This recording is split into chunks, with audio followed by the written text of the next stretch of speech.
Morning po! Naglilinis po. Ay, kumusta ang baby? Ito po, pinapakain ko ng cereal po. At pwede kami pumasok? Pwede ka namin siyang masilip? Ay, sige po. Good morning! Ito po, Ay, pinapakain kumakain ko siya. ng cereal po. Ayan, Pagkatapos lang din maligo. Hello! Ayan, Hello baby, nakakakita po siya? kunti lang po. Kunti na lang. Opo. Aninag lang? Aninag lang po ng konti. Mabuti nakakakain na siya. Opo. Sinasabayan ko ng malunggay na dahon. Kaya pinapakain ko para sinasabayan ng malunggay para yung dugo niya tumaas naman po. Malunggay. Opo, malunggay, mga kalabasa, ilalaga lang, tas patatas, ganun. Ilang buwan na po siya? 8 months nito. Mag-8 months na. Opo, December 30. Ano yung pangalan ni baby? Amara P po. Good morning, Amara. Hello. Ayan, nakikinig na. Nakikinig lang siya. Nakikinig po siya. Tapos pagka nagsasalita, titingnan paunti-unti kung sino yung ano. Amara, andito kami ulit. Hello. Oh, nararamdaman niya may tao. Meron po. Ang cute-cute naman ni Amara.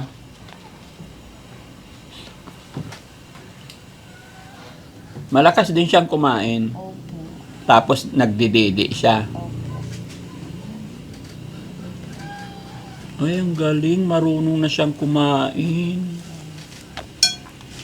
Kaawa naman si baby. Very luck na. Sana makapamuhay siyang normal. Nanginginig tuloy ako. Ba't nanginginig si nanay? Ano ba yan? Ba't nanginginig si nanay? Ayan. Kain lang siya. Katatapos lang maligo, tapos papakainin ulit. Para pagka natapos, matutulog na siya. Oo.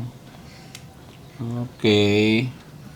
Nay, alam mo po kung bakit kami nandito dahil dun sa unang upload natin, Opo. may mga nagpadala ng kaunting tulong. No? Kaya gaya ng sinabi ko, pag may nagpadala is babalik agad ako. So sana may mga magpapadala pa para sa gamutan po ni Baby Amara, mga kababayan. No? Nakakaawa yung sitwasyon. Pero nung baby pa, hindi pa ganyan yung mata niya. Hindi po. Habang lumalaki, Habang lumalaki, yung mata niya, namumuti na. Namumuti? Hindi na niya mataas itong kulay. parang lumuluwa. Opo. Ano lang, yung kulay black niya kasi, pagka habang lumalaki, ang nakikita na lang kulay puti. Kaya lumiliit din ang paningin niya. Opo. Kaya pagka kailangan, kausapin mo ng kausapin, para yung mata niya tataas. Ah. Mataan. Opo, cute. Kakain ka ulit? Ha? Ano ba yan? Ito. Buti. Ha? Nanginginig talaga ako. Bakit kaya? Ha? Bakit nanginginig si nanay? Hindi ko alam. Relax ka lang, tunay. Huh? Mag-pray ka lang parate. Opo. So, sa mga nagpadala, mga kababayan, maraming salamat po. Kayo ang rason, kayo ang dahilan kung bakit nandito at kami agad, no? So, babasahin ko lang po yung mga nagpadala. Pinagsama-sama ko na.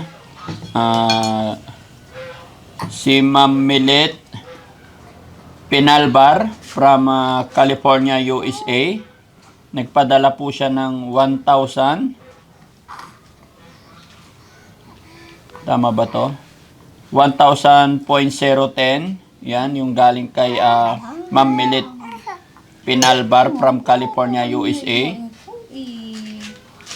Kain na ito.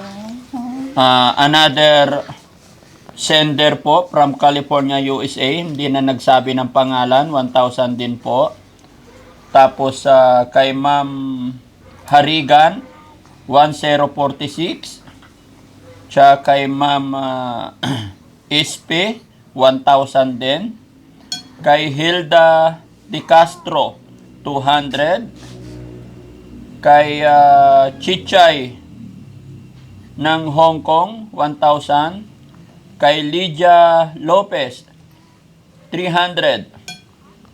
Kay Ariel Agarin, 1,000. So, may total po siya mga kababayan na 6,556.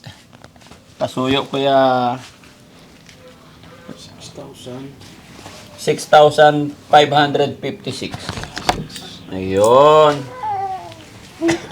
So, bigay natin kay nanay, no? Nay, narinig mo po yung mga pangalan ng mga nagpadala?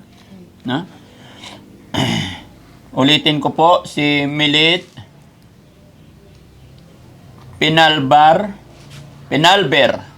from California, USA, 1,010.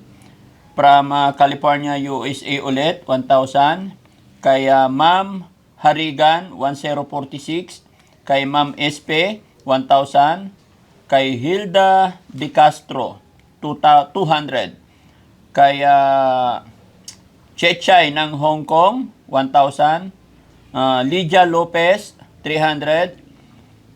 Ariel Agarin, 1,000. So, ang total niyan is 6,556. Ay, pasuyo. 1, 2, 3, 4, 5, 6,000. Tapos, 556 po. Ayan po. Sa mga nagpaabot po ng tulong, maraming salamat po. Malaking bagay po ito sa kanya. Pambili ng mga diaper, vitamins, hanggang sa pag-uwi po, ay pagbalik po namin ng Maynila.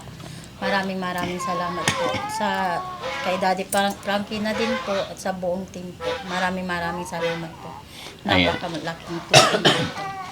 At habang kami papunta dito, Nay, may natanggap pa po kaming isang mensahe.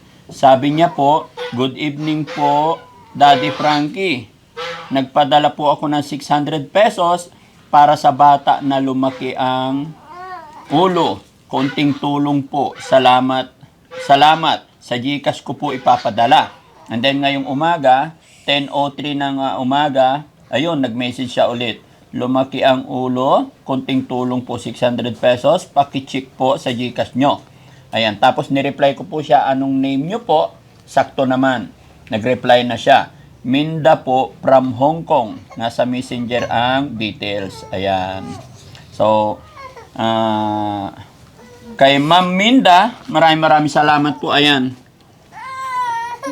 10:30 po ng umaga dumating yung message nyo. Tapos, ang oras po ngayon is 10:38. Sakto-sakto na nandito kami kila Amara. Ano? Amara Pay po. O, kay Amara Pay na dumating yung message nyo. Kaya, maraming salamat po sa lahat ng mga nagpadala ng tulong pinansyal para sa baby. Gaya ng sinabi ni Nanay, this coming January 3, Babalik po kami ng Maynila para po ipaulit-ulit yung laboratory po niya. Ayan. Sana maging okay na po para maoperahan na po yung anak ko. Yes po. Walang imposible na basta laban lang, no? O, 'di ba? Kung noon iniisip mo wala kang malapitan, walang ano. Pero napanood nila yung video natin, dininig ni God, yung panalangin mo. Kaya laban lang. Walang rason para sumuko tayo para kay baby, ano? Ayan, inaasahan mo ba, Nay, na may magpapadala sa'yo sa mga kababayan natin nasa ibang bansa, especially? Wala po. Kasi nung in-upload nyo po yung video, ang saya ko. Habang pinapanood ko, iyak pa din po ako ng iyak. Kaya yung mga tumulong po, maraming salamat po. Sa ngayon, sa pagdating po ng January 3, may hawak kami na pera kung sakaling kung anong pong magagastos po sa kanya, meron po.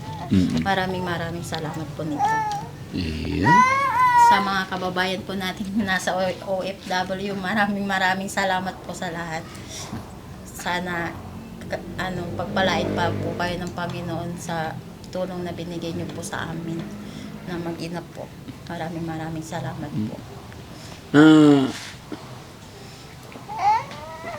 Nay, may tanong lang ako. Buntis po kayo? Hindi po. Talagang ganito po yung tiyan ko po. Kasi, nung mahilig kasi ako sa malalamig. Pero sa ngayon kasi, tinigilan ko na po. Opo.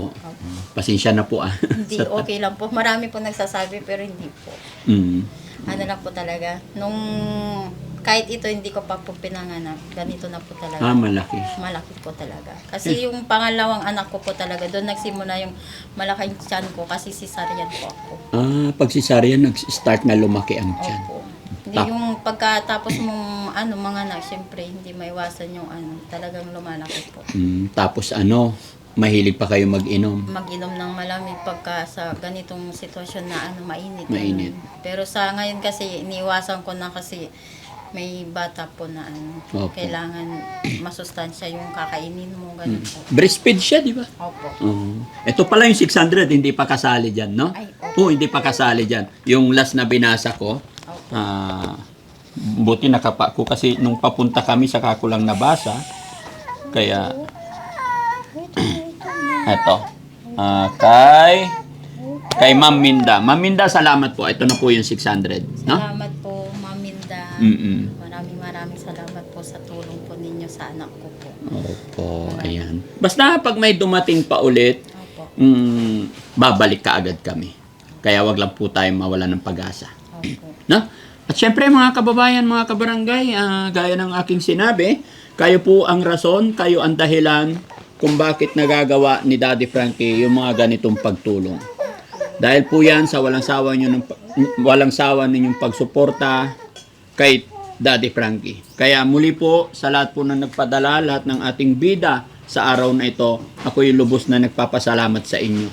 Masaya po ako na kaisa ko kayo na tumutulong sa mga kababayan natin na nangailangan ng tulong na talagang halos nawawalan ng pag-asa. Pero dahil sa tulong ninyo, nabubuhayan po sila at kahit papano napapangiti natin sila. Sabihin natin 1,000, 200, 100, pag nagsama-sama ay napakalaking bagay po yan. Kaya si Daddy Frankie mga kababayan ay lubos talaga nagpapasalamat sa inyong lahat mga kababayan. Kahit na hindi po ninyo kilala si Baby, malayo tayo, ay ramdam natin yung pagkakaisa natin bawat Pilipino. Which is yun naman talaga yung nasa puso natin. Magkaisa, magtulungan, no? Kaya sigad na lang po yung bahala magbigay ng blessing sa inyo para mas makatulong pa kayo or makatulong pa tayo sa ating mga kababayan. Ang mga kababayan natin na OFW, mga kababayan natin na sa ibang bansa, maraming salamat po. Hindi po ako magsasawang magpasalamat sa inyo, no? Dahil napakalaking bagay po talaga yung mga tulong natin. Kaya mag-iingat po kayo. Shoutout po and magandang tanghali. Magandang umaga po sa inyong lahat mga kababayan. Nay, alis na po kami. Pwede po magpasalamat sa nag-sponsor po kay Baby. Yes po, sige po. Nagpapasalamat po kami kay Ma'am Grace, Ma'am Precious Grace Magkilat sa Angel Faith Hydrocephalus Foundation. Dahil isa po si Amara Pay Gakuti na naging sponsor po ng foundation nyo po. Maraming salamat po. Dahil kayo po ngayon ang nagbibigay ng kayo po ang gagastos ng laboratory po niya at sila din po ang nagbigay ng BP siya sakaling maoperan po yung bata. Okay. Kaya ang laki tulong. Meron na po si Daddy Frankie, meron din po kayo. Maraming salamat po, ma'am. Sana kayo pa din po yung wag po kayong magsawa sa amin. Wag po kayong magsawa sa anak ko at itulungan nyo po. Maraming salamat po, Ma'am Grace. Yun po. Iyak na naman si Opo, nanay. kasi ang laking bagay po yun na tinulungan po nila ako. Nung time na nawala na po ako ng pag-asa. Uuwi na po kami dito. Siya po yung tumulong sa akin na pumunta ka ng Osiris Reyes. Pagkatapos mong pumunta, pag natanggap ka, ako mag-i-sponsor ng BP siya. Sabi niya po. Kaya, sobrang saya ng isang magulang na pilit nilalaban yung anak. Pero, nabigyan pa rin po ako ng pag-asa dahil parang pinadala na ako ng Lord na may tumulong po ulit sa baby ko. Thank you so much po. Hindi ko po man ito mabayaran sa inyo, pero bahala na po yung Panginoong Diyos sa inyo po. Maraming salamat po. Very good. No, nakaka-touch talaga, nakaiyak na yung sabi nga ni nanay, uwi na sana siya, nawawala na siya ng pag-asa. Pero at the rest of time na yung alam mo wala kang pag-asa, pero biglang magpapadala si God ng tao, yung gagawa agad si God ng mga instrumento para may gagabay, para may tutulong sa'yo. Kaya, salamat talaga sa Panginoon. Pagdating kay God talaga, once na naniniwala ka talaga kay God, iiyak ka na lang sa mga blessing. Yung hindi mo inaasahan biglang darating, mapapaiyak ka na lang. Kaya, mga kababayan, wag lang tayong sumuko talaga. Wag tayong tumigil. Lagi lang tayong manalig, magtiwala sa ating Panginoon. Wala pong iba. No? Eh, maraming salamat po mga kababayan. Nay, muli po ako yung magpapaalam na po. Ingat po kayo parati. Mag-pray tayo parati. Sana pagbalik namin, makatanggap na tayo ng magandang balita sa baby niyo po. Opo. Maraming salamat, Daddy Frankie. At nakarating po ulit kayo dito. Kumusta naman pala ang asawa mo? Anong sabi niya nung nanggaling kami dito? Sabi ko, bakit hindi ka nagpakita? Kasi kailangan ko din yung presence mukha ko. Nahiya daw po siya. Si Daddy Frankie kasi first time niya po makaano po ng camera. Ganun. Pero pag dating naman ng kasi umalis po kanina madaling araw para sa trabaho. Nagtrabaho siya. Opo. Sabihin mo sa kanya, huwag siyang mahiya, laban lang. Walang dapat ikahiya as long as wala tayong ginagawang masama. Opo. Para sa baby, no? Opo. Wala pong dapat ikahiya. Tayo, gumagawa lang tayo ng paraan, way, para mas matulungan pa yung anak nito. Okay? So, thank you so much. Bye-bye po and God bless po.